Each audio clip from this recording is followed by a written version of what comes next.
ladies and gentlemen. If you look at much of our societies in Africa, in Asia, and all over the world, there is a struggle when it comes, and I'll bring us back to feminine and masculine as in the gender. And we do see the prevalence of gender violence, something that we're dealing with a lot. And for instance, even fighting ills such as female genital mutilation and trying to re-educate people, it's a huge issue. Within homes, how do we bring up young men who respect and love women? And how do we bring up young women who are confident and demand love and respect? How do we do that and break the current balance? It's very important that in childhood, the homes manage this well. Because it's an early age, if they pick up these things later on, it's very difficult for them to come to terms with this. Mm-hmm. I think that is changing rapidly in this generation. It has changed rapidly in this generation already, I would say, in many ways. Today, it's very common, at least in India, that the girls are doing way better than boys in most of the educational institutions. Mm-hmm. And a whole lot of parents choose to have girls rather than boys. You know, there's an ulterior motive in this. Oh, okay. Because if you have a girl, you just have to take care of till she is maybe 18, 20, 25. Boy means you don't know, he may be on your hands forever. Oh dear, okay. Parents want to be done with the project at some time.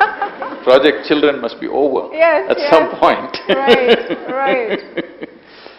So, things are changing, I think rapidly, very seriously changing. It is just that the violence within the families is unfortunate. Once again, it is, I would say, it is not essentially against women. The violence is not against women. Right now, we have adopted this mentality. There's a whole lot of violence against children, irrespective of their gender. So what this shows is, we are willing to beat up anybody who is little weaker than us. Not necessarily women, I'm saying. So, this is always misunderstood as this is violence against a particular gender. No. If they find anybody little weaker than them, they'll beat them up. We're terrible people.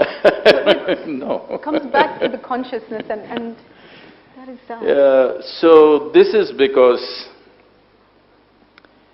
if you bring up a society essentially on the identification of your physical form or your body, if I have a stronger body than you, naturally I think I can do things with it, all right? This is why spiritual process is important, because spiritual process does not mean looking up or looking down or looking heavenward or something else.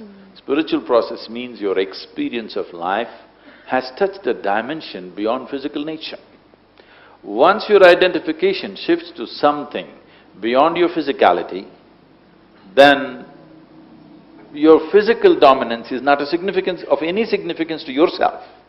When it's not of any significance to yourself, you will not try to manifest this in the world as a physical dominance.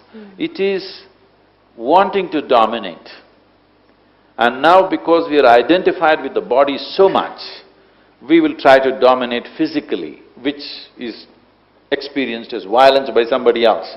But pushing somebody away and going, that person doesn't think it's violence, he thinks it's his right because he's bigger, of course.